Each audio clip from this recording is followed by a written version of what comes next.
sợ sợ nó mà cho bố là gặng là nhờ ra nhau cô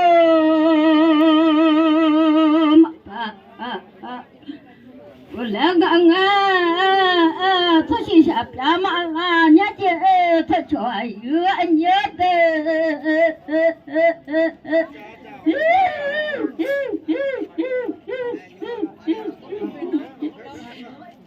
đi suy sắp ra là thôi chỉ mà mới sắp ra mà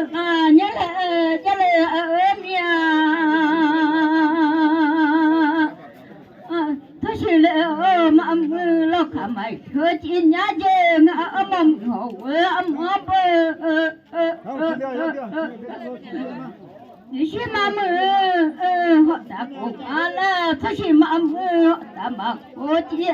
nhớ là ở nhà chứ thôi chỉ mà họ đã mặc cô chỉ nhà là sợ ra nhớ là nhớ ra nhớ cô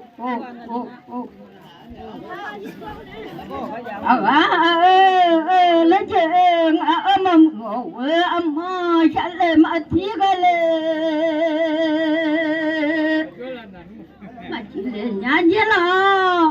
sợ bị phá ta mà bị phá ta mà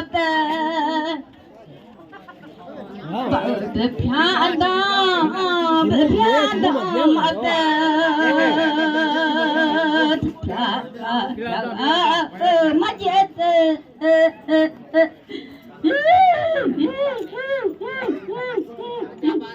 nhớ nhà bị gò là bị gò chủ mạch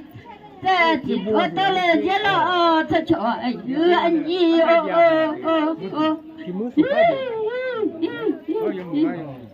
gỡ đã thứ sự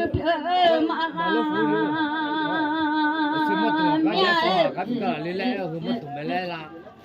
dẻo ta thứ sự mà nhà nhà là gì cũng đã chỉ sắp mà là lệ lo mía gỡ đã thứ sự là lo nó lệ nhà cái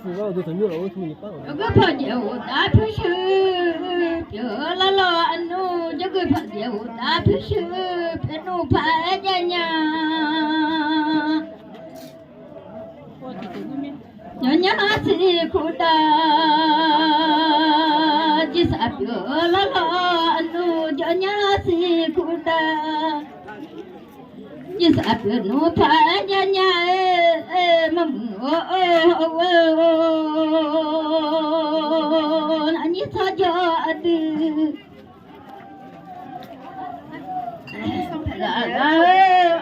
sợ lo cho nhớ ra nhớ cô bà lẽ ngơ phải là chú ta mà